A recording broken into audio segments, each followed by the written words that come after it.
here and at home to our Board of Commissioner regular meeting, May 16th, 2024 at 7:02 p.m. Ms. Jones, will you call the roll, please? Commissioner McDonald, Present. Commissioner Hall, Present. Commissioner Johnson, Present. Vice Mayor Butler, Present. Mayor Anderson. Present. Item number 3 is prayer and pledge. Vice Mayor Butler. Lord, we are meeting today to conduct matters of business, get our hearts and our minds in the spirit of fairness, right thought and speech, impart your supreme wisdom upon our activities so that our affairs may reach a successful conclusion. Thank you for being our source of guidance today. Amen. Amen. Pledge allegiance to the flag of the United States of America and to the republic for which it stands, one nation, under God, indivisible, with liberty and justice for all.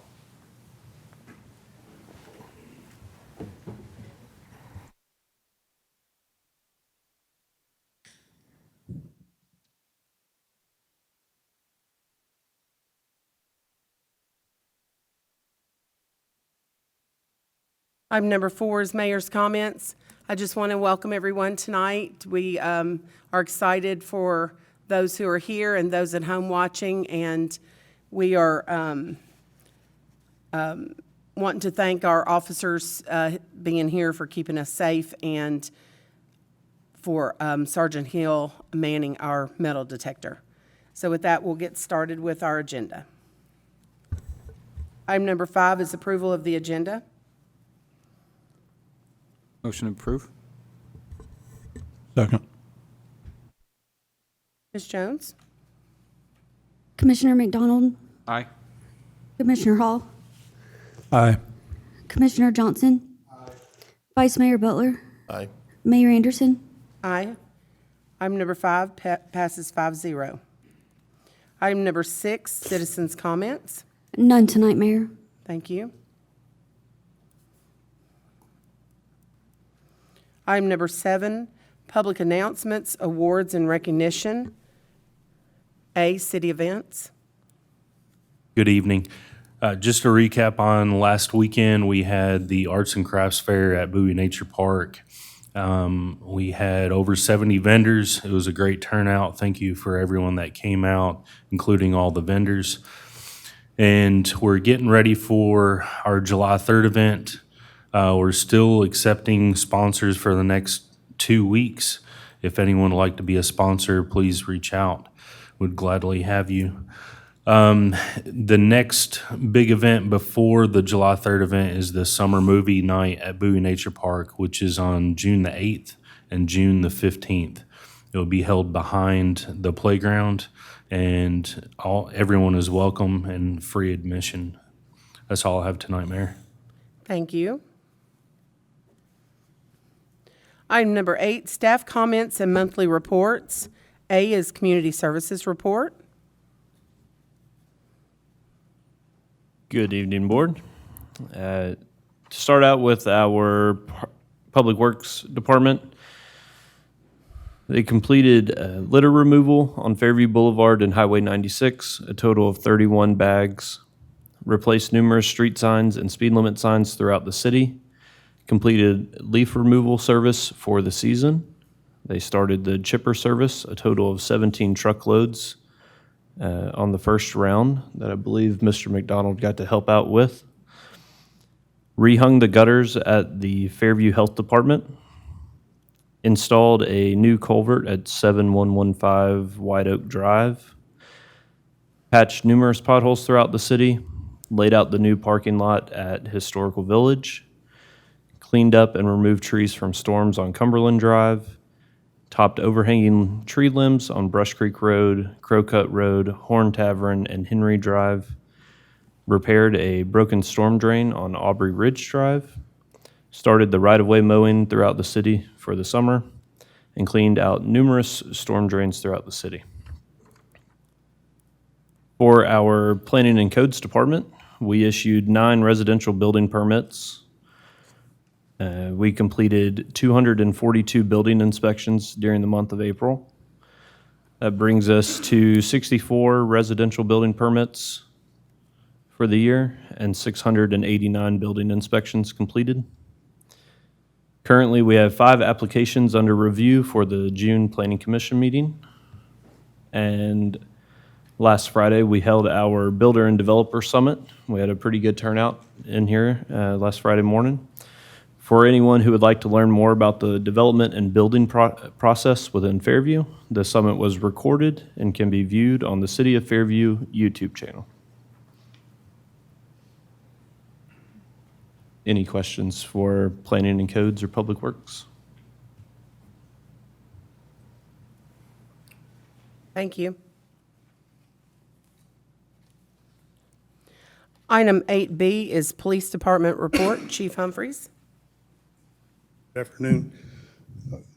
For the previous month, we had, we're fortunate, we had a little bit of staffing turnover, and we were able to act swiftly upon that and grab up some great employees, and we're back to full staff.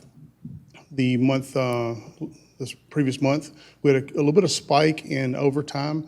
We had several officers that were out and had our existing officers have to cover those shifts for them, so it incurred a little bit of overtime for that month.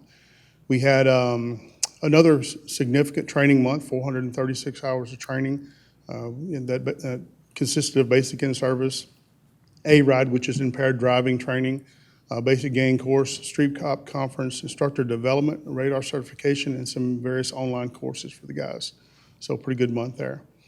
The calls for service and self-initiated activity is about consistent this time of year, close to 1,000 calls, dropped a little bit to 951 from 968, but staying pretty consistent on that call volume. For the month, we had 55 arrests, and I've got a little asterisk there. I wanted to kind of clarify that. When I talk about these arrests, that is by person. There's often multiple charges, and so for the month, there was 89 actual charges that we sought after. It was 55 persons that were arrested. We had 2 domestics, 1 DUI, 26 drug charges, and that's been true to form, that we've been hitting the streets pretty hard with that. Our guys are doing a good job at trying to interdict those drugs, and they make a lot of cases on that. 0 theft cases for the month, 130 citations, a little spike there. Traffic accidents, 28 total, 24 property damage, and 4 injury. Again, happy to say no fatalities. I did put a few other stats at the bottom.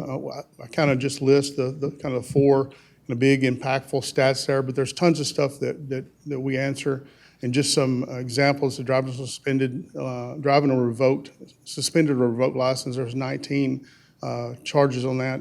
Violation of probation, 3, failure to appear, 7.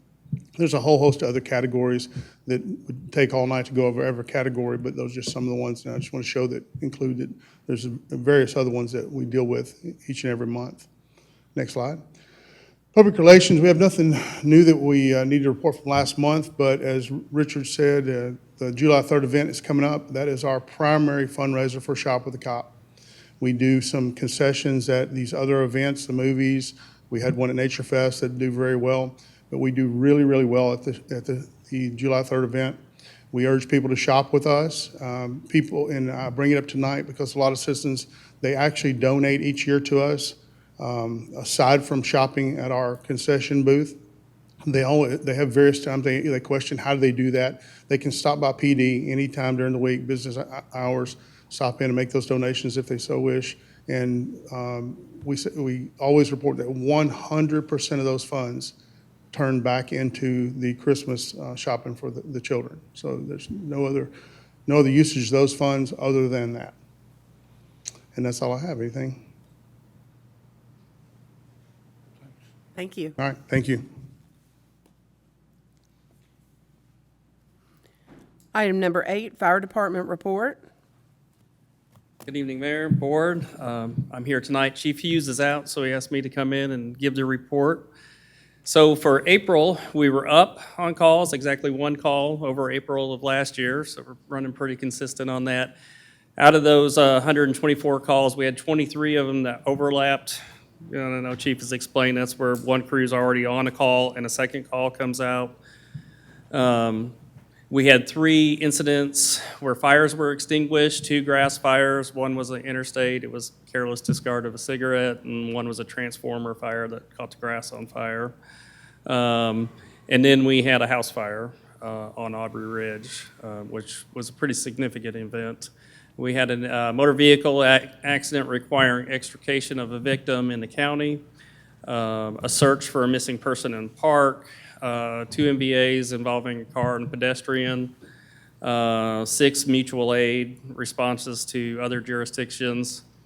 And our average response time on the calls was 5 minutes, 20 seconds, and an overall, which is up a little bit, and the overall operating time on scene at 24 minutes.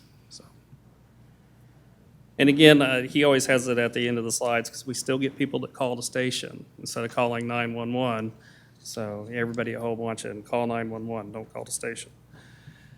The April call breakdown is as shown on the chart there. Again, the bulk of our calls are the rescue and emergency calls, running about 77.5%. National average 72 to 78, so we're right in the national average on that. Slide. That's a picture of the Aubrey Ridge fire right after the crews arrived on scene. Just before, I mean, it was pretty well fully involved inside. And then the heat map, which, you know, it shows all where most of the call activity is, and it's the same areas as you've seen before. They're just, with the growth that we're seeing, they're expanding. Next slide. Fire prevention activities. We had one pub ed event at the station, was a station tour. We also did, it wasn't on the slide, I had a few extra things. I apologize that these numbers didn't get into the slides. I was out on vacation when the slide presentation was put together. We did the egg drop at the church, which I would count as a pub ed, because we always get the chance to talk to the kids and everything about fire safety there. And if residents need smoke alarms, you can call the station number at the 799-3473, and we can absolutely coordinate getting you good smoke detectors in your house. So, April training, there was 387 hours done. The bulk of it was our normal day-to-day training that we do every time the crews are on shift to stay proficient. There was company training where we got to actually utilize the burn tower again, and it's just been such a great asset for us, all the different things we can do there. And then April's happenings, we talked about the new station. Firefighter Dana Driscoll finished her 1-year probation, and she got to get rid of the green P on her helmet and got issued a 31, so that was a big deal. And then new hire, probationary firefighter Adam De La Brue started, and he's on B shift now. And then the crews that were on duty got to witness the eclipse event. So a couple other numbers. Like I said, I had a few more things that weren't on the slides. I apologize for that.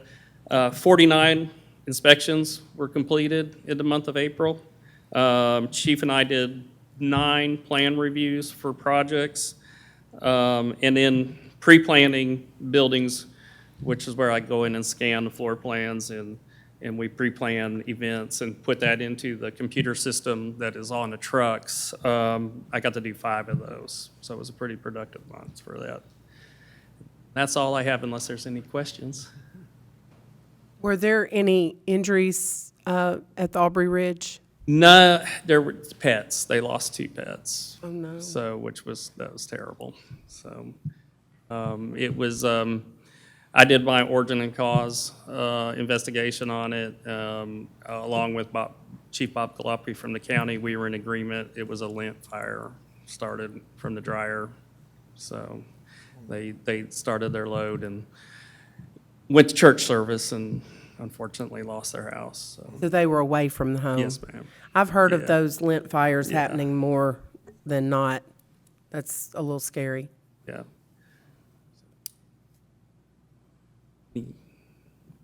Thank you. Thank you. Y'all have a good night. Thank you.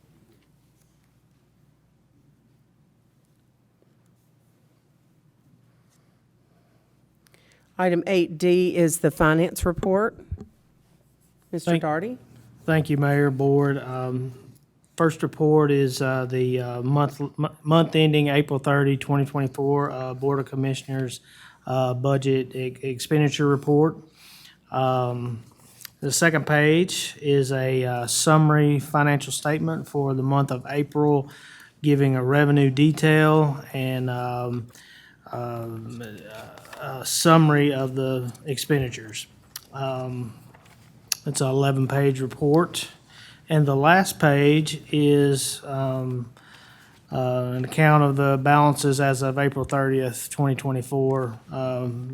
We got our bank accounts and then our LGIP at the bottom are the reserves and the bond. I did move the bond over into the LGIP for a better return. Pretty much, we're moving along just as anticipated. Nothing crazy happened in the month of April that we didn't expect. Any questions are always welcome.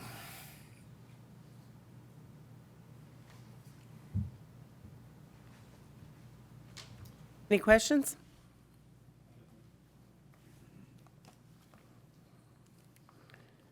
Item 8E, City Manager Report. Mr. Darty? Thank you again.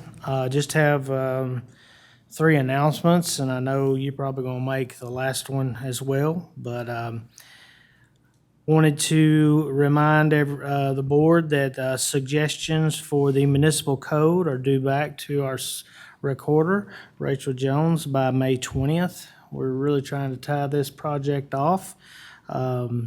So we're, any suggestions you have, just feel free to get those to her by the 20th. She also sent out the city policy manual that we've been working on for quite some time. Has been distributed for your review. We will look to get first read on this on June 6th. Also, I believe this month has 5 Thursdays, so I think the town hall meeting will be May 30th. And that is all for my city manager report. Any questions from the board?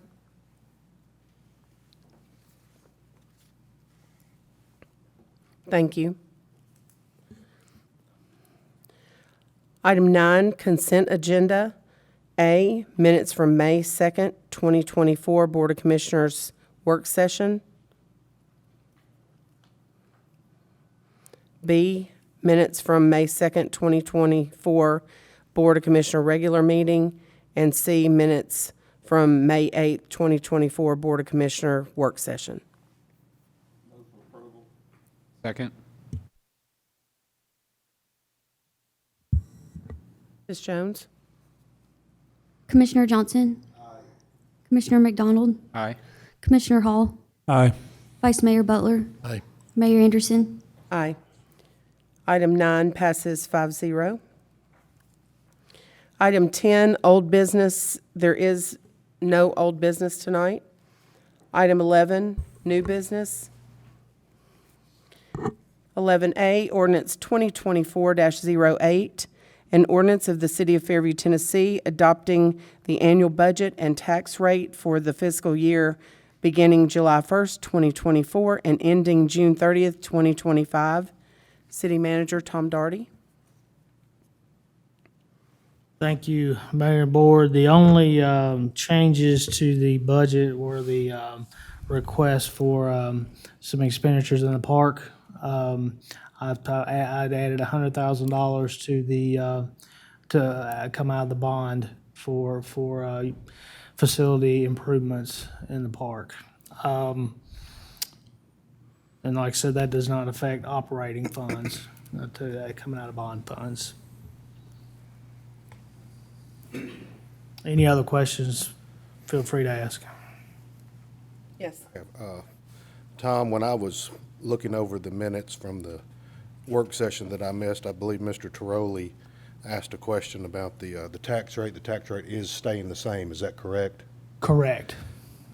With that being said, did the new budget take into consideration the county's reappraisals and the properties being appraised higher? I talked with Brad Coleman, and that will, I believe, take effect next fiscal So year. it won't be this time at all? Right. So that, perfect, that sounds great. Thank you, sir.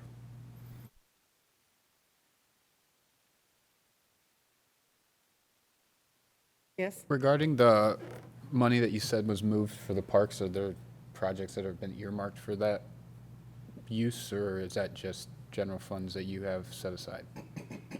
There, I believe there was a request for some shade in the playground area, and now granted, there's going to have to be some legwork on the staff side, but there may be a pavilion where people could have lunch there by the playground with some picnic tables, a covered area, whereas in case it rains, we'd have to talk to the land trust, of course, but the money's there if we can get there. Thank you.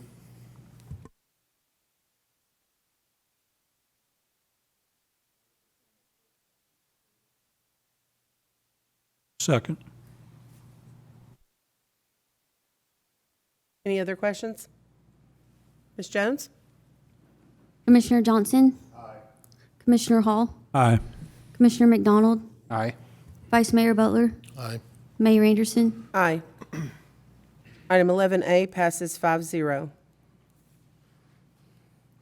Item 11B, Resolution 21-24, a resolution authorizing the mayor to execute an interlocal agreement between the City of Fairview, Tennessee and the Williamson County Emergency Communications District.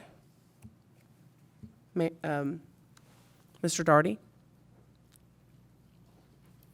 Thank you, Mayor and Board. This is a interlocal agreement keeping our fees the same as they were this past fiscal year. I appreciate all the board's efforts on getting this done. As you know, they wanted substantially more than this. Thank you. Second.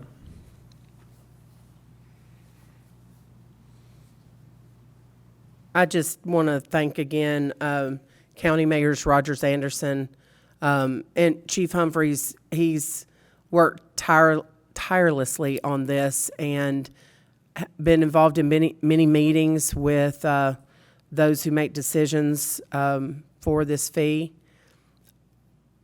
Came down to us talking, or I met with County Mayor Rogers Anderson, and he was worked with us to help these fees stay the same and not be raised. And that's a huge, that's huge for Fairview, because the amount was going to be quite substantial. So I just want to, put it out there that I appreciate him working with us and keeping the fee the same. Mayor, just a quick question. Have they scheduled anything to start reviewing for next year yet? Have we scheduled that meeting? We're not, we haven't been able to, all the moving parts and people, we've not been able to coordinate that yet, but that will happen. Sound like every municipality is going to sit down and kind of review how they do it and hopefully make some adjustments where next year it doesn't triple or double to make up. That's on our radar. It's just got to be a coordination with everyone first. Yes. There's going to be a little bit of turnover at the county, and so we're kind of waiting on that as well. And we're really going to push for a per call or some type of per capita. The way that it's set up right now, it really is not equitable to our situation. So we're going to push for that, and hopefully we can get some collaboration. Awesome. Anyone else? Ms. Jones? Commissioner Johnson? Commissioner Hall? Aye. Commissioner McDonald? Aye. Vice Mayor Butler? Aye. Mayor Anderson? Aye.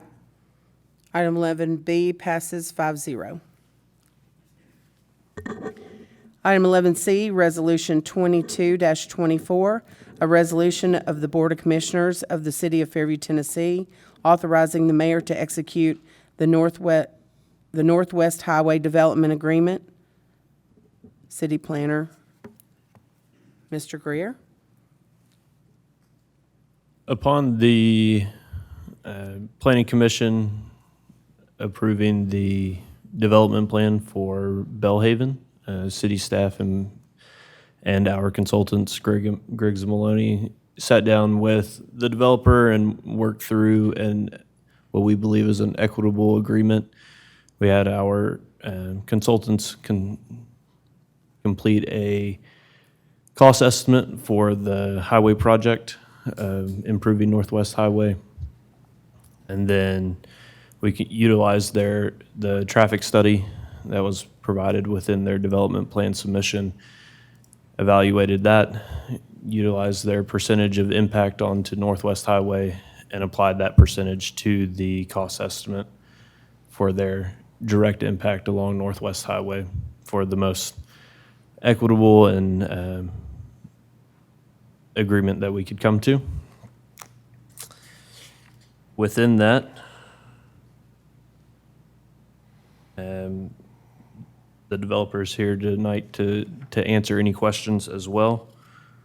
That agreement settles on a value of $2.5 million for their contribution towards roadway improvements on Northwest Highway.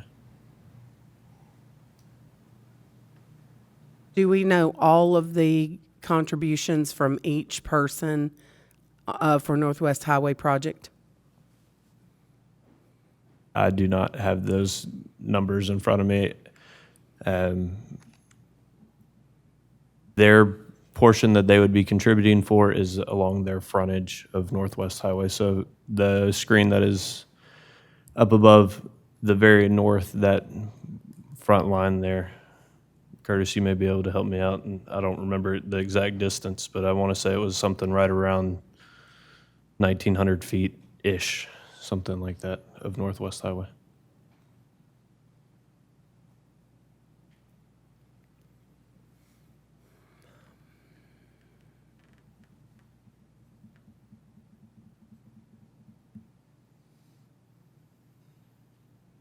This screen shows that these are their required traffic study improvements that they will be doing per TDOT for their traffic study warrants.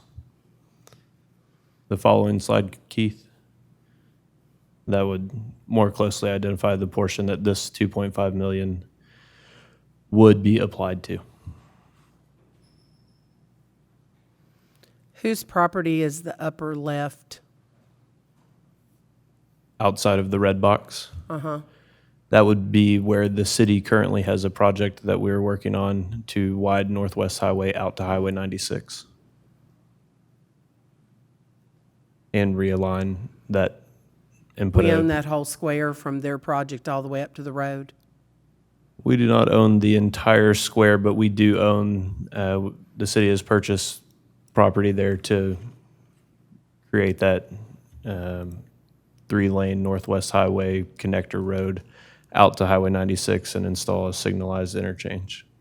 Who owns that property that's below your dark dash line on the left side, above their project? The guy that owns Whiskey Fire, Kyle McCord, Mr. Everett, Keys, and a couple more. I know that. there are a few. That's not representative of how wide the road will be. That's just a diagram for where that is located within. The expansion of Northwest Highway in front of the Bellhaven development, they're also contributing 30 feet of their property for the right-of-way, which would, Northwest Highway currently is a 32-foot right-of-way.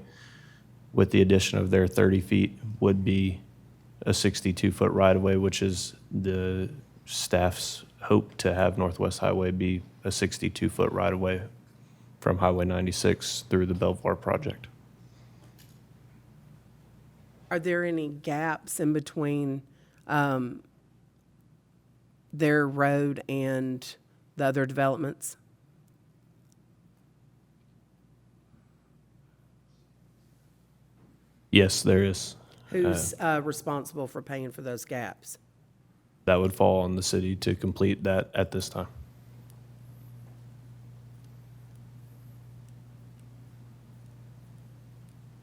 And So the just, city is going to cover paying for the road from Highway 96 to their project. Then past the red, there's a gap, and the city's responsible for paying for that up to what? the Bellhaven project. And just to clarify, You mean Belvoir? Belvoir project, Okay. sorry. Too many bells on Northwest Highway. Just to clarify, the city would be completing all of these projects. This is a financial contribution to the city As it should be. for this because project. But the that's city would along be, their project. the city would be required to utilize this funding to move forward with this project. Do you have a larger map that we could see the gap in question?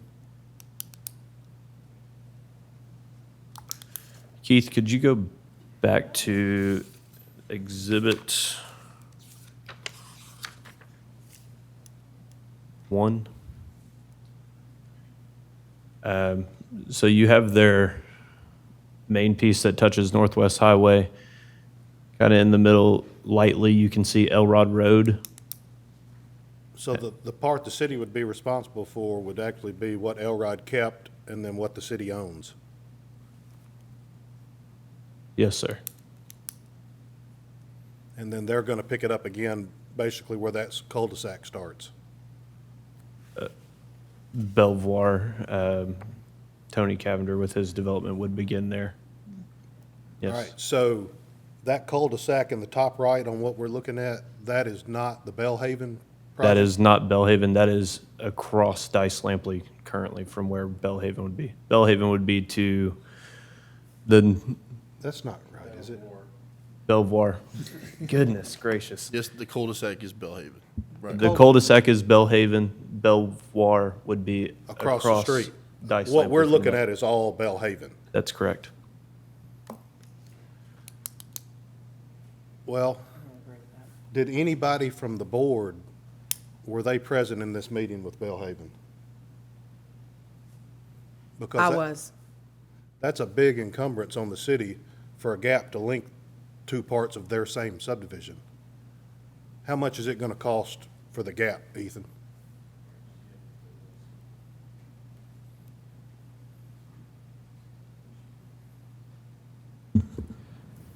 Hi, Board. Hello?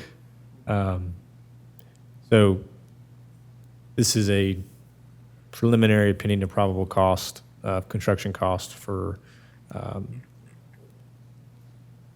yes, from Highway 96 to Belvoir. Now, the estimate total, and again, this is just an estimate, is 7.6 million. The design, permitting, and bidding cost is 490. Right-of-way and easement cost is 510,000. So total project cost is 8.6 is the current cost. And just to clarify, this cost is based on 3 lanes at 11 feet, urban typical section with 5-foot sidewalks on both sides of the right-of-way, and a 55-foot proposed right-of-way from Northwest Highway at Dice Lampley Road to State Route 96, so approximately 0.79 miles. Will the gap include 3 lanes Yes, sir. where there's no subdivision? Yes, sir. If that's the case and we're building it to that standard, I think Bellhaven should pay for half of that section as well.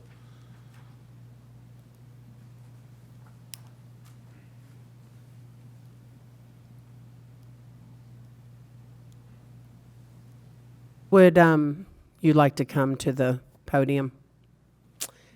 Because this was a concern that I had during the meeting when I met with everyone. I am Patrick Pitts. I'm the land acquisition manager for D.R. Horton, and I am pinch hitting for my boss tonight, who is not able to be here. I would also draw the board's attention to the fact that Northwest Highway is going to veer northward. The route will be changing as part of the Belvoir development. So I don't know that exactly where the layout of the new project will be past our part, but it's not going to be on the current route of Northwest Highway. And it is not linking two parts of Bellhaven together. Because as Northwest Highway moves westward, it's going to take a different route now. Ethan, can you show us where the route's going to change?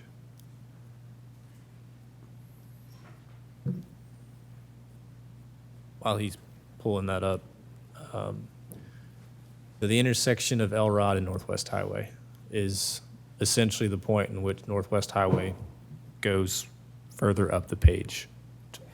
Planned north, but it would be due east. So It's got to be 200 or 300 or 400 yards further west from Elrod Road. west or east. I would think. Well, and also Think this, I get confused, I think several of us do, on every Maybe plan for Bellhaven. North is to the left, north is not up. Way it could be, it could fits on be the paper, south. so I believe I said incorrectly. a It would moment be ago to the as it right moved west. of that. Yeah, as The it road, moves the to the road's right. going to on go your screen, down somewhere which is where the actually cul-de-sac south. there starts is where it now turns left, and that may be what that little black line is there. You think that's it, Brandon?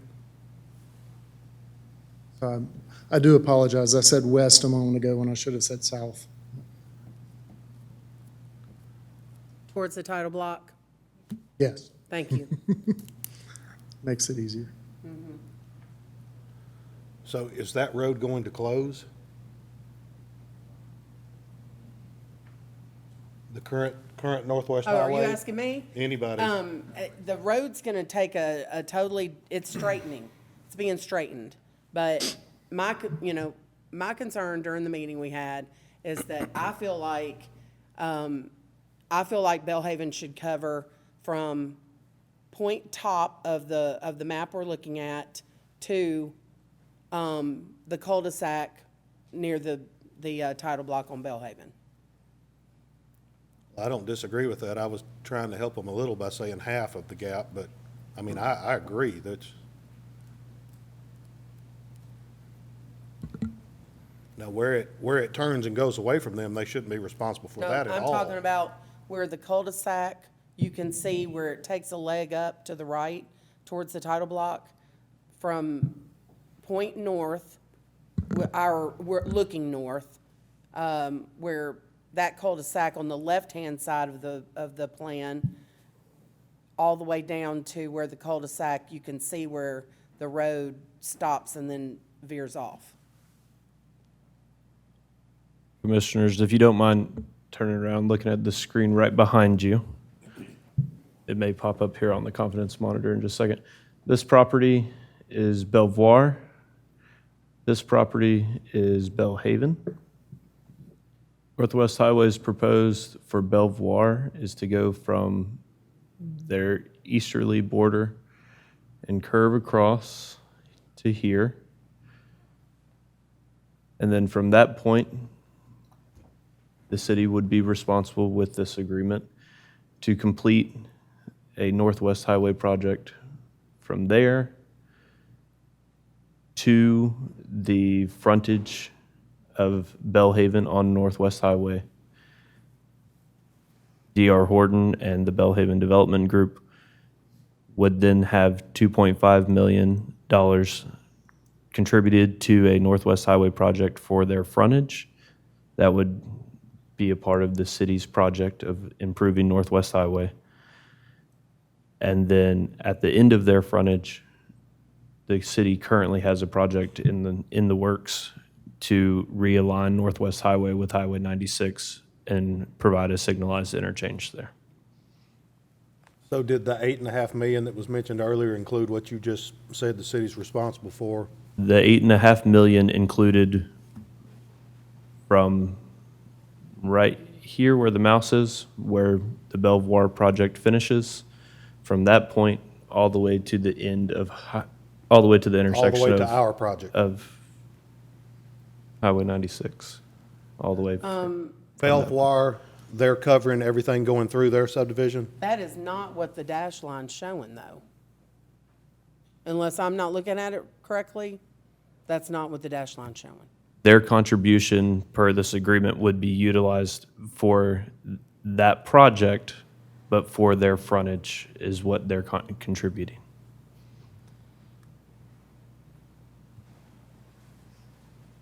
All right, so To- from, That corner right there, right there. that's the current road. In my opinion, it should start there and end at their project. Their project comes on down to the left. The city of Fairview currently owns that parcel at the corner of Elrod Road and Northwest Highway. You see what he's saying, Mayor? I know what he's saying. I've looked this over quite a bit. To answer your question. That was the Commissioner- piece that was donated to us that has a silo and a barn and swampy land that we're probably not gonna be able to use. To answer your question, the developer of Belvoir is completing this project on their own. Okay. So with that being said, who came up with the 2.5 million? Was that just an offer they gave? I'll let Ethan speak to it. That was arrived at with city staff and the consulting engineer and D.R. Horton's engineers based on the contribution of Bellhaven to the trips on Northwest Highway, which our traffic study showed to be 17.3%. And then our frontage is about 40%. And we went through some line items. It's a little painstaking, but we arrived actually at a little bit around less than 2.3 million, and we rounded up. The other alternative we discussed was for D.R. Horton to physically build the road profile in front of our community, which we felt would actually be much less expensive for us, but would be disjointed both in time and in just coordinating if we ended up with different contractors or doing the work at different times. It seemed a better outcome for us and for everybody using that road and for the city for it to all be done at one time and for the city to take the helm of the project and for us to contribute financially instead of actually boots on the ground.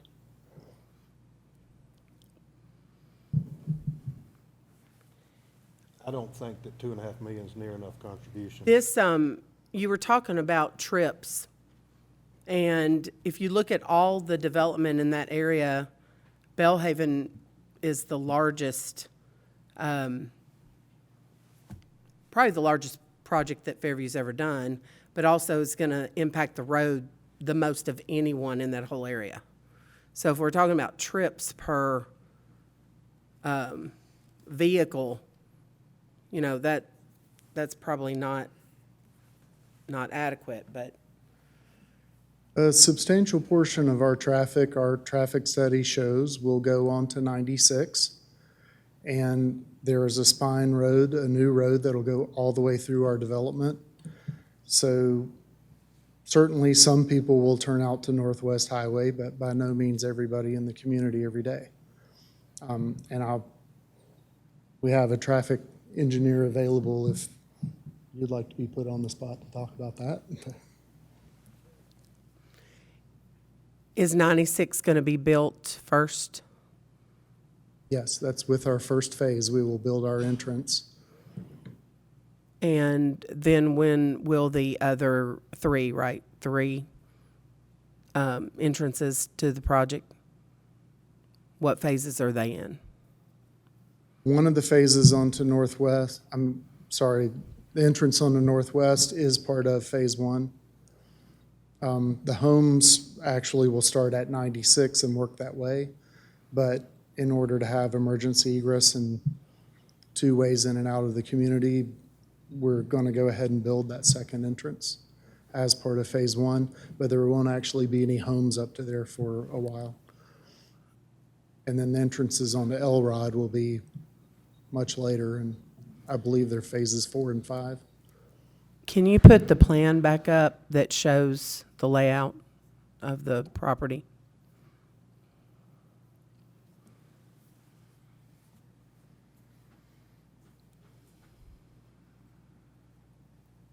If you have the phase plan, that's a lot easier than me trying to describe it. But- Okay.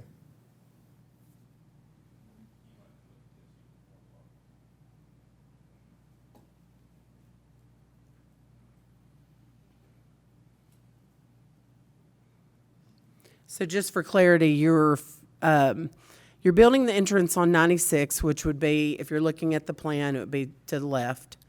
And that's on Highway 96.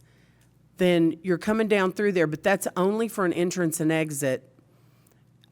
Phase 1 is actually top of plan, correct? Or is that no? No, it's still left. The first homes will be Okay, built. so you're going to do that as Phase 1. Down to the So, roundabouts? I'm sorry, what? Down to the roundabout? Is that Phase 1? Does it stop there? Does it keep going past the roundabout? Phase 1 in terms of lots, that's about correct.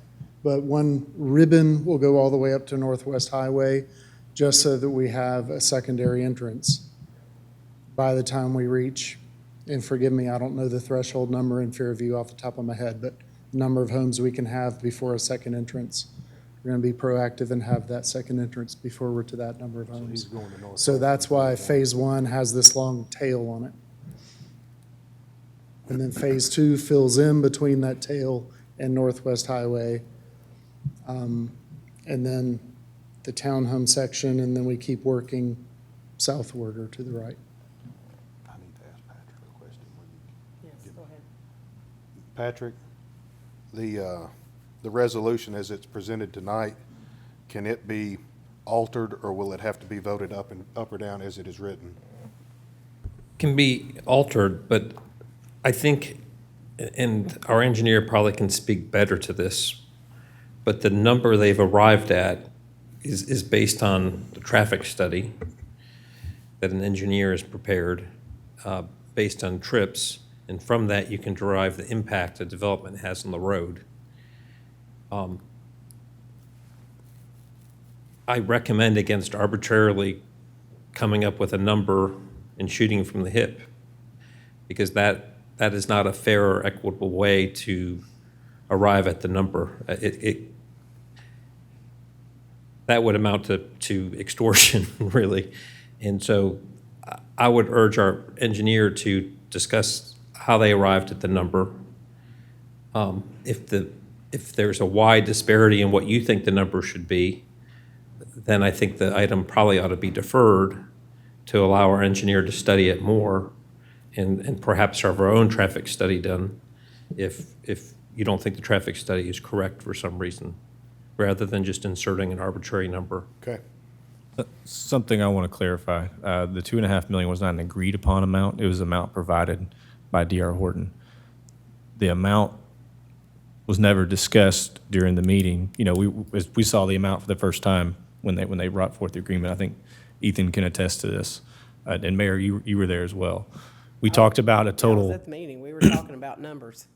we talked about a total estimated construction cost of the amount I mentioned before. Let me see if I can pull it up here. 8.6. And so they provided the amount of traffic that would go onto Northwest Highway, which is 17.3%. And so when you multiply, do you have that number still, Ethan? The 8.6 times 17.3%. It's only 1.4. You get 1.5 million. And so I think when we saw the agreement, the draft agreement, seeing 2.5 was, as the term used before, equitable for the city. And that's our opinion. Obviously, willing to discuss with any of you about it. And as Patrick mentioned, if we need to look at it further, sure, we can definitely do that. I think the only way to really, if you're going to dispute this number and come up with another number, the only real transparent way to do that would be for the city to engage its own traffic engineer and see if it varies widely from what Bellhaven's traffic engineer has come up with. Traffic engineers are licensed professionals, just like lawyers, and they have ethical principles, and so they aren't just arbitrarily coming up with numbers. There's studies, scientific studies. The traffic engineer can discuss that some more, but I think the gentleman, I think mathematically it works out to 1.5. I think Bellhaven, this gentleman said it was 2.1, and I'm not sure how they arrived at that number, but they rounded it up. But if we're going to vary from the 2.5, then I think we need to have a basis to do so, other than what the project is going to cost overall, because this project was going to be done whether Bellhaven was there or not, and it needs to be based on facts and a traffic study rather than how we feel or emotions. Mr. Carter, that our number also took into account, there was a requirement in our approval that we submit revised traffic studies at each phase. Then we would pay for a signal and some signalization improvements when the traffic hit that threshold. And we thought, rather than going through all of that, we would just go ahead and do the signalization improvements from the beginning. So that was part of that rounding up as well. If the board were inclined to approve the agreement tonight, my suggestion would be to alter paragraph 1, and I had texted Mr. Henry, who's the lawyer, that he had a death in his family and couldn't be here tonight. But to change it to make a financial contribution in the amount of $2.5 million, delete the words up to, and then at the end of that sentence say, or the actual amount of the project if less. We know that project's not going to be less, and that way we're assured it's $2.5 million and not a lesser amount, was the change I was going to recommend. That's what I was going to say, is that language leaves it open to, it could be lower, but the equation's not in the agreement. And Mr. Henry was agreeable to that. I texted him before the meeting started. And if the project comes back at 10 million, 2.5 is the cap. So I'm going to make a motion to defer tonight. I want to add one more thing, if you don't mind, Board. So if you take the total construction cost for the entire Northwest project, which, as we know, is end of Belvoir to start of the intersection of Highway 96, the price per foot is $2,072 per foot.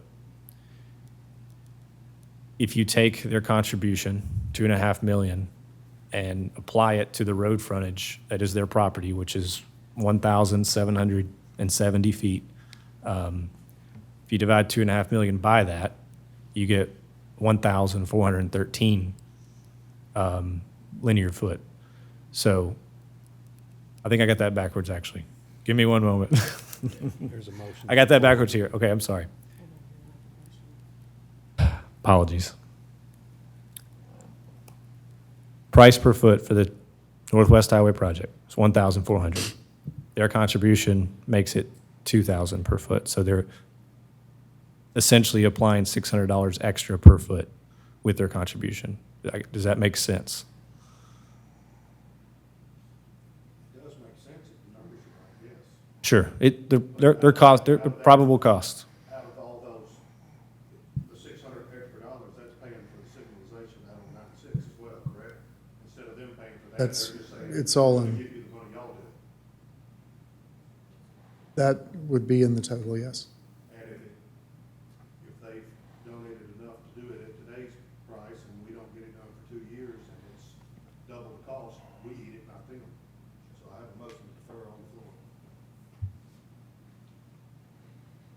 In your motion, do you want to have a traffic study?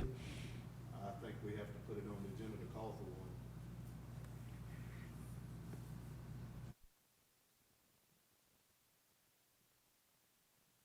Second for the deferral.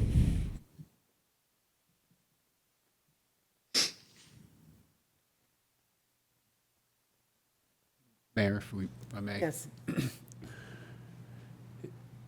Mr. Carter, is that something that you would recommend? I think Commissioner Johnson brought up a good point. That the equation's not in there. Should the equation be in the resolution on how that number was arrived on, or is that?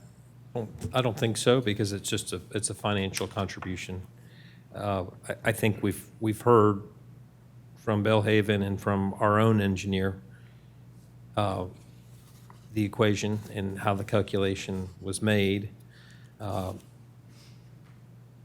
And so I'm comfortable with the development agreement. This is actually my form that I supplied to Mr. Henry when he asked me how it should be done. And so I sent him one that I had created and use in other cities that I represent, because I wasn't happy with the form that Fairview's used in the past. And so I'm very familiar with this form. I'm not a traffic engineer, but I know that those numbers aren't just, they're not made. Of course, there's assumptions in any sorts of studies. The science is only as good as the science. Sure. And the numbers that you use. I rely on our city engineer and our city planner and other professionals in the city to tell me if those numbers are reasonable, if the costs estimated are reasonable, if there's been a rounding up of the cost. And when it was presented to me and the rationale and the reason, and I looked at the traffic study,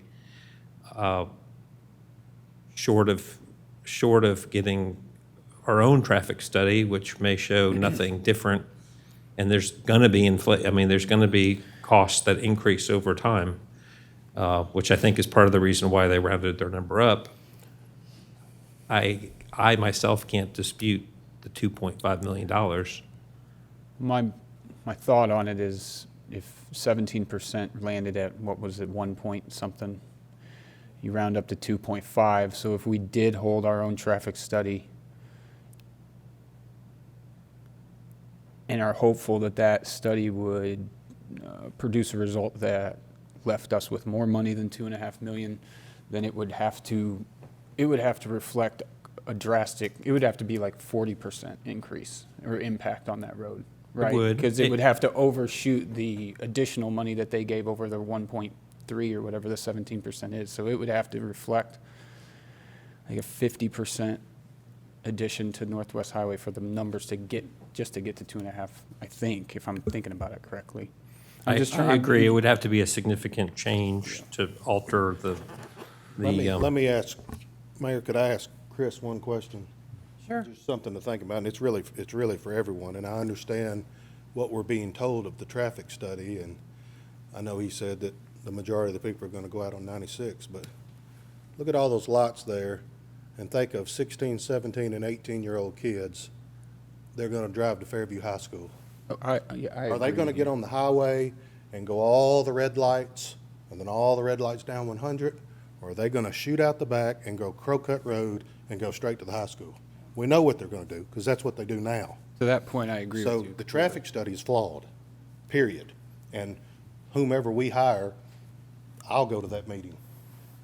I think something else to, I was at the meeting and I posed issue to this because I feel like, same thing, there's gonna be a lot of traffic from that development going down Northwest Highway to the schools. Because there's gonna be families with children. So There's going to, just like you just said, there's going to be people going down 96 right now that are not going to want to go the other way. They're just going to cut through the subdivision to get over here. Okay, but let me interrupt. I hear that you're expressing an opinion, and that's fine, and we can vote to defer, but the city needs to be prepared to get their own traffic study. I agree. That's why I just Because said this I'll is go not to a the matter meeting. where we can arbitrarily think we feel this way or we feel that way, and we're going to put an arbitrary figure to it. We need to proceed logically and in a business sort of fashion. And if we're going to dispute the number, then we need to have a rationale to dispute it rather than we think these drivers are going to do this or these drivers are going to do this, because there is a scientific approach to it. Now, if we have our own traffic study done, it may be exactly the same. It may show less impact. It may show more impact. I don't know. But that traffic, whoever we hire, is going to be bound to the same ethical guidelines that this engineer has. And so now there may be a different result. I don't know. It's kind of like getting a bid, to have your house painted. Oftentimes they're all the same. Sometimes you have a low bid. Sometimes you have a high bid. I don't know. But rather than talk about our feelings without any basis in fact, which would be actually discussing the traffic study, which I'm not capable of doing, and unless you're a traffic engineer, you're probably not capable of doing either. The city has to be prepared to do that. And then we can talk about the number again. But that's really where our focus needs to be. So is this $2.5 million going to cover the road frontage at the top and the widening with turn lanes and signal on 96 as well?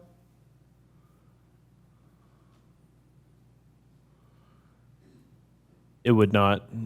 The 2.5 million would cover the road widening at the top of the Bellhaven project, along with a contribution towards the actual signalization of Highway 96, not the widening outside of the bounds that you see on this for Northwest Highway. In the agreement, and Mr. Carter, you can speak to this if you'd like, but it says that the funds should cover the city Northwest Highway project, and it includes that, but it may not be limited to a new traffic signal at the intersection of State Route 96 at Northwest Highway / Jingo Road, and related improvements for Northwest Highway from State Route 96 to approximately 875 feet to the south, as referenced in City Resolution 2823. Okay, and another question. You see the open space where that was, donated to the city at some point, and you've got the road it connects up to Northwest Highway. You see what I'm talking about? Elrod Road. I can't read it from So here. Elrod runs up and down on the sheet, right? Okay, so you see where the development connects, and it connects right there at Elrod, and then it turns up and it connects to Northwest Highway. Yes, ma'am. So I have a problem with the fact that all of that density right there is going to use that road and connect to that part of Northwest Highway, and our taxpayers are paying for the corner all the way down to Belvoir, but yet that development is going to use that road to connect to Northwest Highway. That's the problem I have with it. And I don't think that it's right for our taxpayers to pay for that part of road when that's going to be also a highly traveled area to Northwest Highway from both sides of that development. I would say again, that's should be part of the traffic study. Okay, well, I'm just pointing that out, that road right there is. Anyway. Okay, Mayor, I have another question, if I may. yes. Maybe answered best by staff, but just out of curiosity, do we know roughly what a traffic study cost would be to the city to have a proper study done of this development or this area? Don't know one off the top of my head, but I know you have one that has recently done one. I don't know what costs y'all have provided for other clients, whether you can provide that or not, but I'm just looking for a round number. It doesn't have to be to the penny. I'm just curious. I don't have the slightest clue, so that's why I'm asking. yeah, it's very project specific.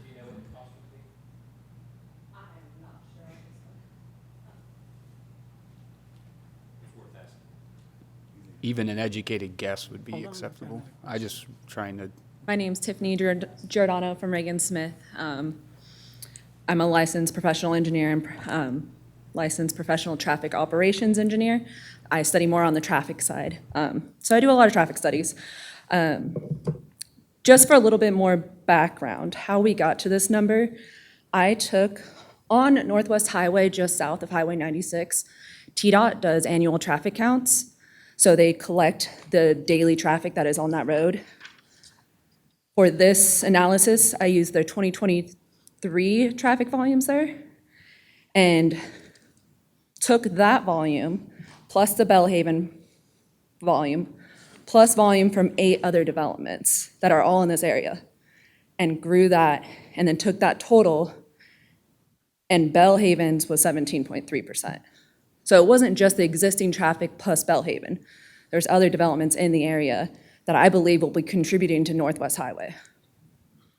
That are vastly smaller than Bellhaven. Agreed, and they're not at 17.3%.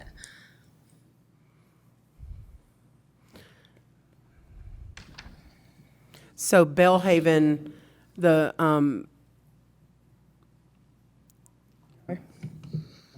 people at Bellhaven use their own traffic engineer to come up with this study. I mean, that's typical, that's. I'm just Yeah, that's saying, how if that we, works. I'm just saying, if we're gonna get our own, you know, they have their own, and if we get our own, then, And ours cost about $16,000, I was just told. okay. Larger cities typically, some larger cities will typically do their own traffic studies to arrive at their own numbers, and then will put the traffic engineers together to try to rectify any differences, and then base the number off of that.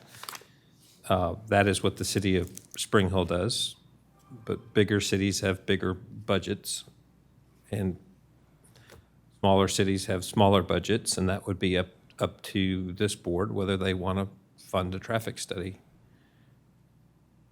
But, I mean, that would be, if we want to fairly debate the number and the impact in the trip generation, that would be how one would go about doing that.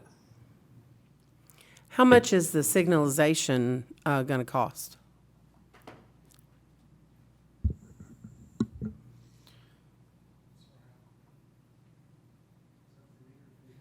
For the current city project that we're working on, it would be from the very top left point of the Bellhaven project out to Highway 96. There's an asymmetrical widening of Highway 96 that it puts in some turn lanes, puts a signal there, and then widens Northwest Highway to a 62-foot right-of-way down to this point. And the latest cost estimate that we have is $4.9 million. Well, how do those numbers work? That includes, Is that 2 lights, one at their main entrance and one at Northwest? I believe that would just be one at Northwest Highway, and it was not warranted for the Bellhaven project. They had a warrant for a turn lane to go in on Highway 96. What was your? But it's gonna be signalized at 96 and whatever that road that connects. Northwest Highway. No, No. their project is not signalized, just turn lanes. Okay, that's what I'm asking, so, so where that road comes out onto 96, that's not signalized? From the interior of the Bellhaven project out to Highway 96 is not a signalized interchange. That would be turn lanes warranted, and TDOT reviewed that and provided what was They're actually warranted for TDOT them. numbers. Well, TDOT probably agrees with what they. Well, TDOT has to issue the warrants. Well, TDOT has to issue the warrants, and they do their own traffic count. So some of the information that if the city were to engage a traffic engineer, some of the information that they would use would be the same information they're using because they're getting it from TDOT. and TDOT is the one that issues warrants, because wrongly placed traffic signals can actually create more traffic, not less. And you can So talk to- basically, that's a stop sign, right? Out onto the highway, that's a stop sign. Yes. Okay. I've got a couple of questions. Okay. This 4.9, is that in addition to the 8.5?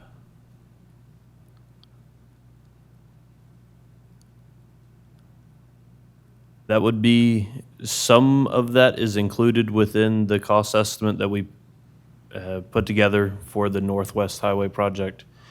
The $8,600,000 number, that is only for Northwest Highway from Highway 96 to Belvoir.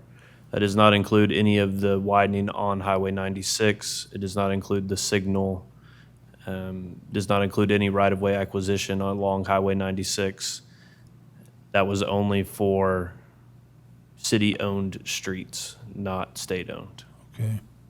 So we're looking at over 12 million. That's where I would say it's somewhat combined in that, because we were looking at the total project cost as a whole.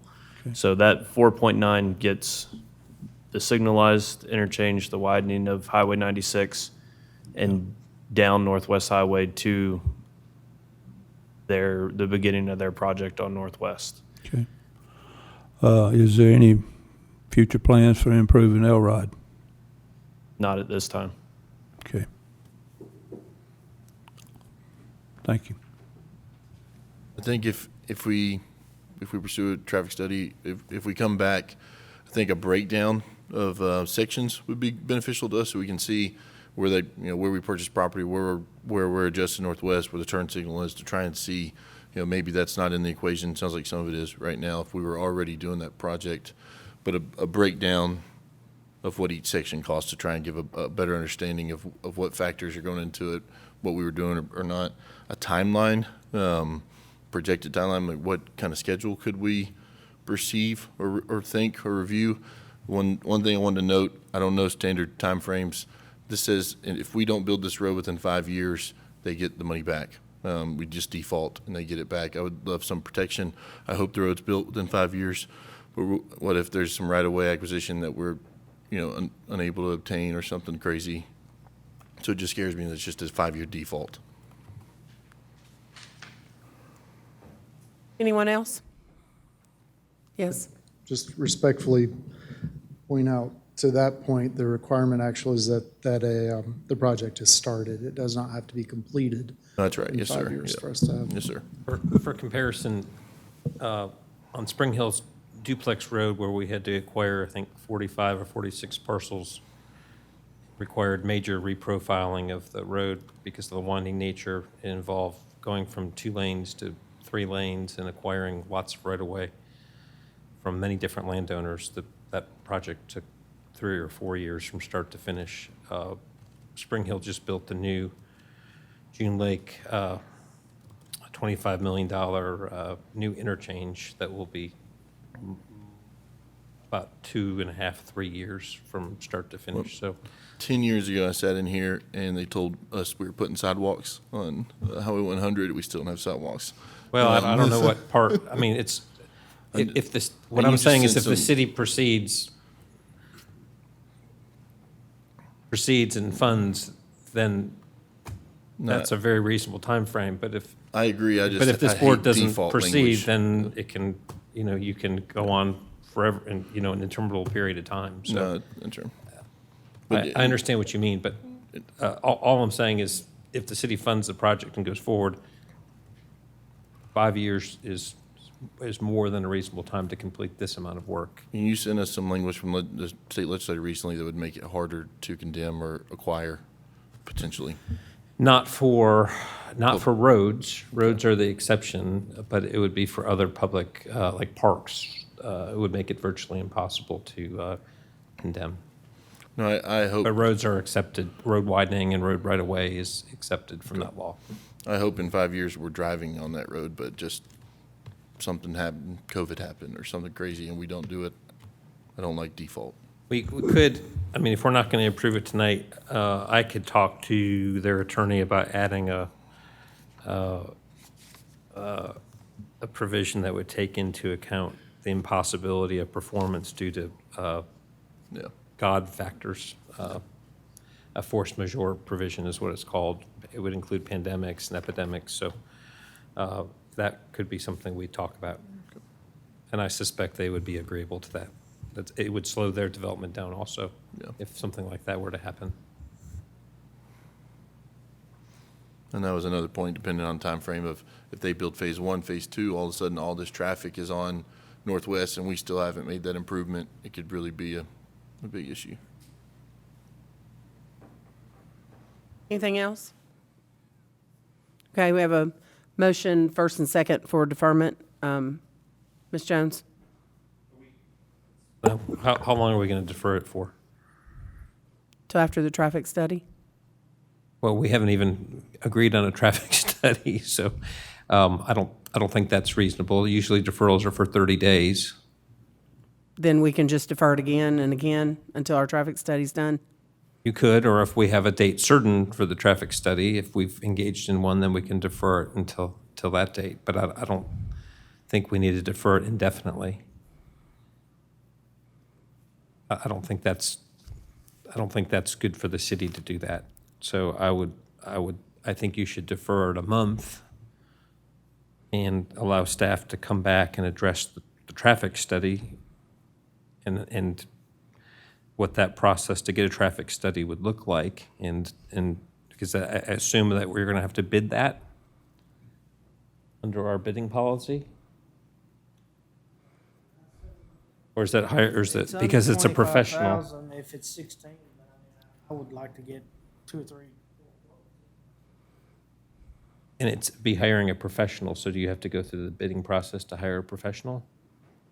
I don't know what I believe it's a dollar amount. A dollar amount, okay. Well, if you defer it for 30 days, then Ethan and Tom can look into getting a traffic engineer and can hopefully have something for the city to approve if necessary, depending on the amount. Mayor, Rachel has that as part of my motion, the 30 days. Okay, we'll see where we're at in 30 days. Ms. Jones? Commissioner Johnson? Aye. Commissioner Hall? Aye. Commissioner McDonald? Aye. Vice Mayor Butler? Aye. Mayor Anderson? Aye. Motion is deferred for 30 days. Item 11C. 5-0. Item 11D, Resolution 23-24, a resolution of the Board of Commissioners of the City of Fairview, Tennessee, authorizing the mayor to execute a right-of-way easement to Middle Tennessee Electric. Mr. Greer. The easement for Middle Tennessee Electric has been submitted to our office. We've reviewed their exhibit. This easement would be across the property at the corner of Elrod Road and Northwest Highway. This would allow Middle Tennessee Electric to provide power to Northwest Cove, Oranshire, Belvoir, and Bellhaven. Overhead or underground? Overhead.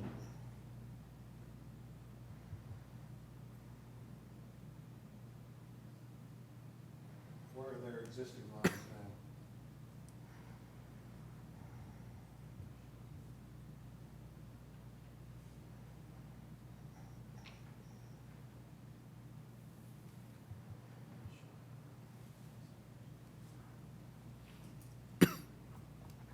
Do they have a representative here to answer questions?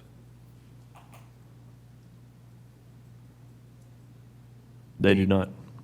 You can kind of see the existing is up above Elrod Road. It's a small line. There's a red dot. It cuts across and then cuts through those two parcels. That's an existing line right now. It's a phase 1 line.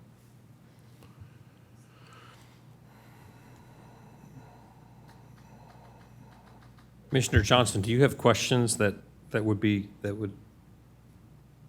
require their presence? I would say yes, if they're changing sides of the road that they're currently on, or, It'd be commonplace.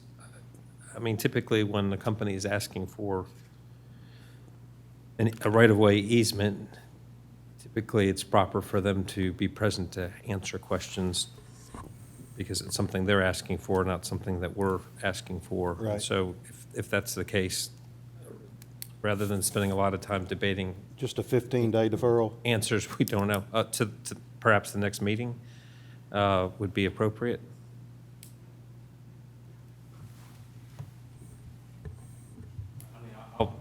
That just seems, if they're not here to answer questions, I don't know if we need to be entertaining it if we have questions for them, because we're not going to be able to answer them. Is there anything that's crucial or time-sensitive about this particular request, Ethan? The developers are eager to get started on these projects, but if Commissioner should've sent Johnson has more questions, then they should have someone here to answer those. I was raised that if I want something, then I better show up and ask for it. So it's hard for me when, we don't have representatives when they're needed. Mayor, I've got when we give a right-of-way for the easement on Crowcut Road around the backside of Bowie Park, they were present at those meetings. Typical when someone wants something to come in and talk to you about it, so. Were they notified to be here tonight? They were notified that this would be on the agenda. And who's they? The electric, Middle Tennessee Middle Electric? Tennessee Electric. This was submitted to our office on April 30th. Jonathan McPherson was the submission. But Commissioner Hall is right. Not only were they present that night, they sent an entire delegation. Absolutely, but that benefited them at the time. Right. So are we saying that on the existing lines that's there, there's no power for these builders to proceed? No, there's not. I think that question would best be answered by them. However, for They're not sake of here. conversation, my understanding is that they need a significant amount of power going to this area due to the development along the northwest corridor, and this allows them to bring that into this area. But my question, go back to my original question, there must not be power everywhere that red line is right now. Because if so, they already own a right-of-way, and they could put more stuff there if they needed to. So, Anytime a pole's touched, they ask for an easement signature. I don't know for sure, but my assumption was this is probably going to be a three-phase, so it's probably going to be a major improvement of power coming down that section where it's just a single-phase line right now, would be my assumption.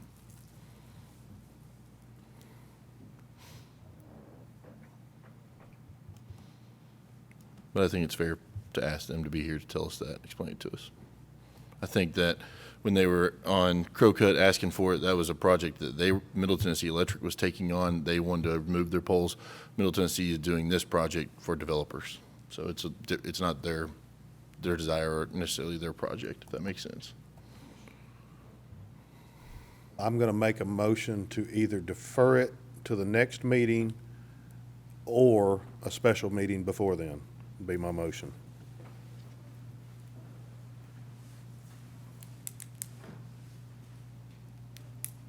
Second Commissioner Johnson's motion.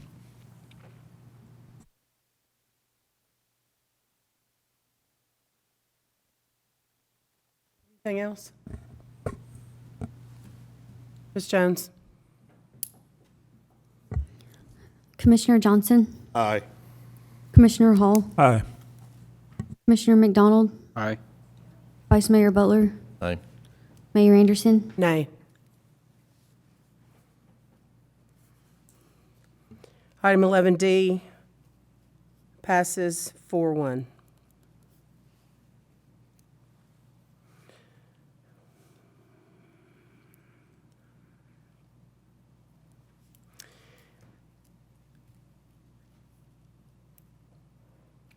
Before I begin with 11E,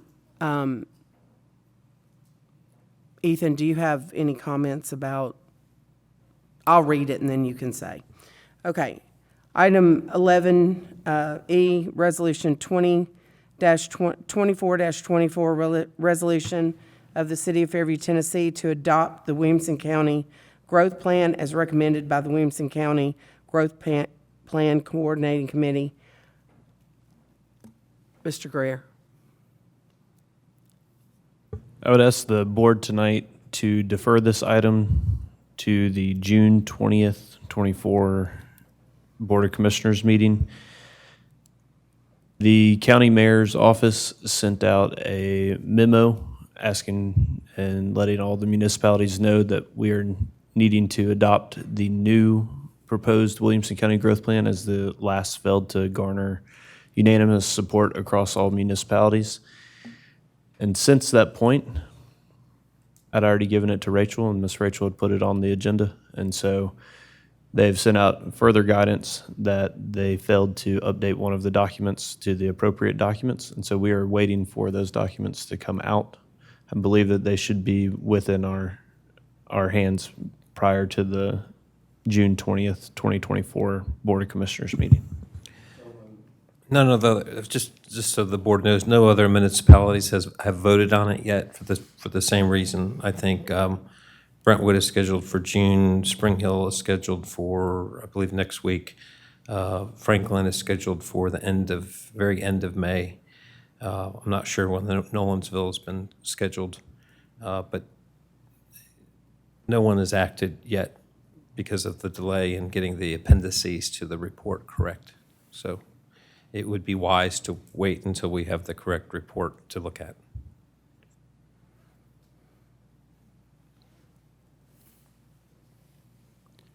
Anyone have any comments? Okay, Ms. Jones? Needs a second. I'm sorry, I thought that. I'll second Stewart's Okay, motion. I thought that Commissioner Hall seconded it. I'm sorry. Commissioner Johnson? Aye. Commissioner McDonald? Aye. Commissioner Hall? Aye. Vice Mayor Butler? Aye. Mayor Anderson? Aye. Item is deferred for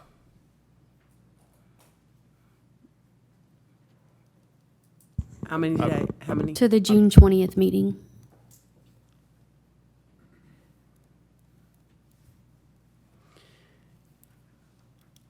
Motion for deferment 11E to June 20th.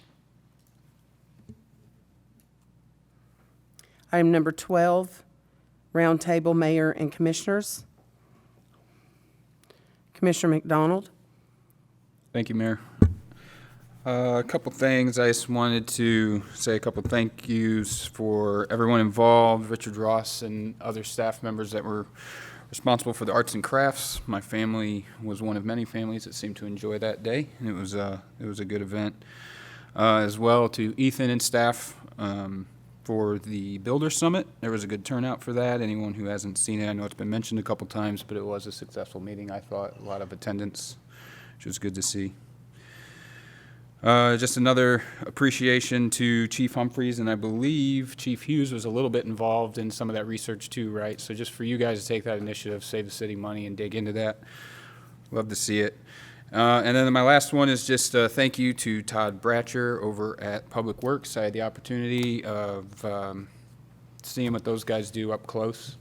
And not only do they work very hard, but they are one heck of an entertaining bunch. So if you ever have the opportunity to talk to them, I highly encourage it. That's all for me, Mayor. Thank you. Commissioner Johnson. Nothing tonight, Mayor, thank you. Commissioner Hall, do you want us to wait? All right. I'll go ahead and let Vice Mayor Butler go. Thank you, Mayor. I'll echo a few things Commissioner McDonald said. The Arts and Crafts Fair was amazing. Thank you guys for all the hard work getting that put on. There's not many things better than seeing that park full of happy people.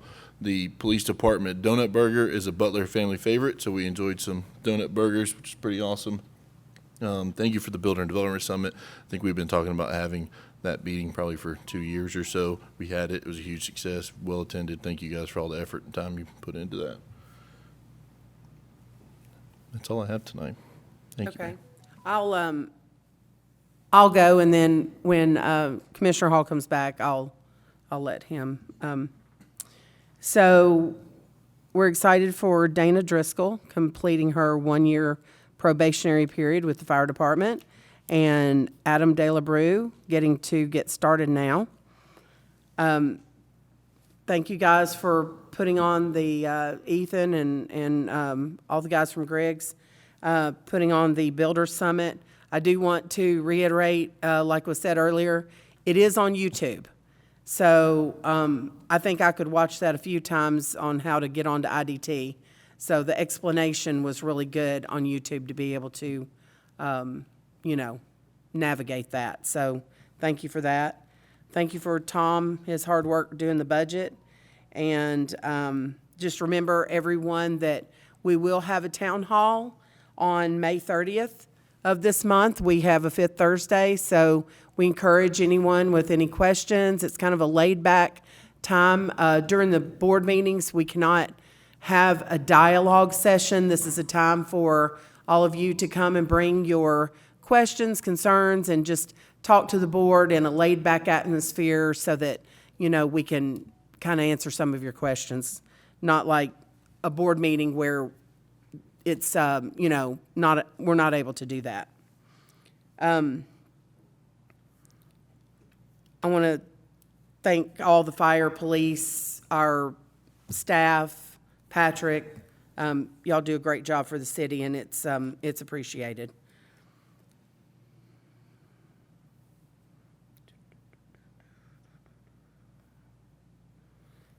And just, just excited about all of our new hires.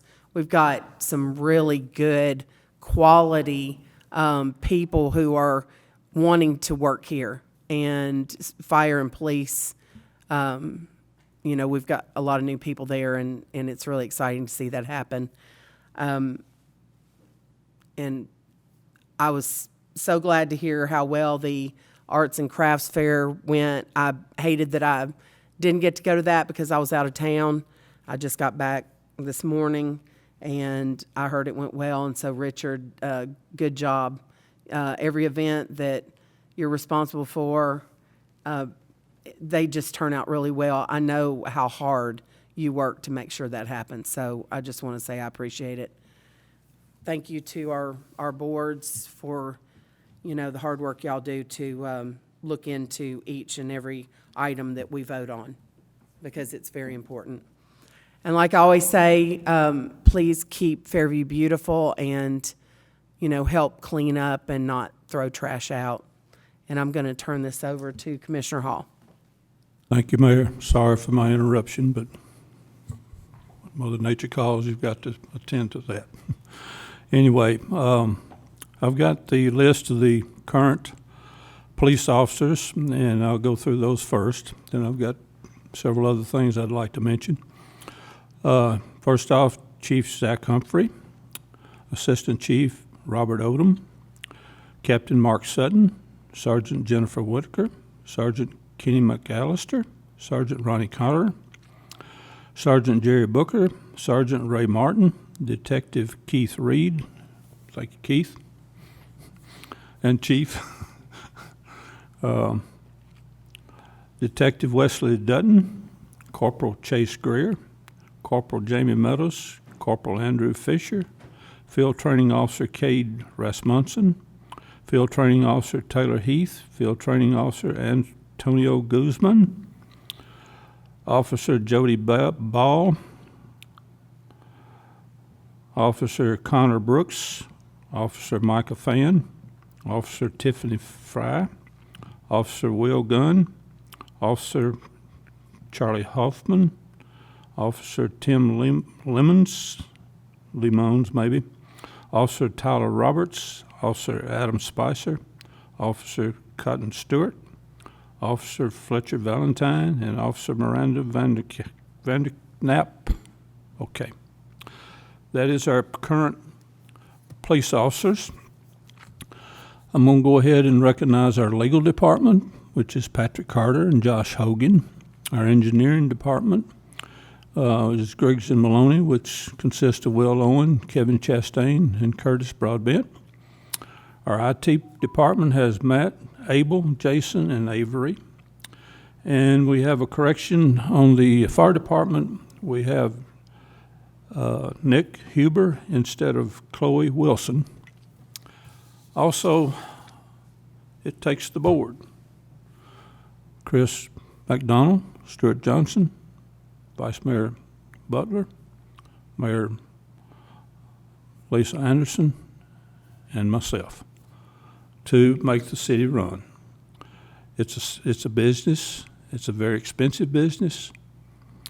And I'd like to say that this is very nice that it fell on the day that we didn't have a tax increase, in which I think we got several board members here that do not like tax increases. But I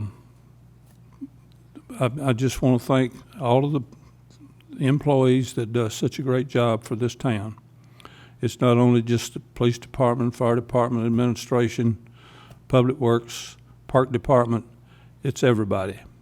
And I just am very impressed with the way our city's being run. I too was at the Arts and Crafts Saturday morning. I want to thank Richard Ross for getting a Brico block to help keep the wind from blowing over a tree and landscape board sign. It was a very nice event, and it's the first time I'd been to that one, so I was very pleased to see all the participation that we had there. And thanks, everyone. That's all I have to say, Mayor. Thank you. Thank you. And our next board meeting is June 6th at 7 p.m. and May 30th, remember our town hall. I'll entertain a motion to adjourn.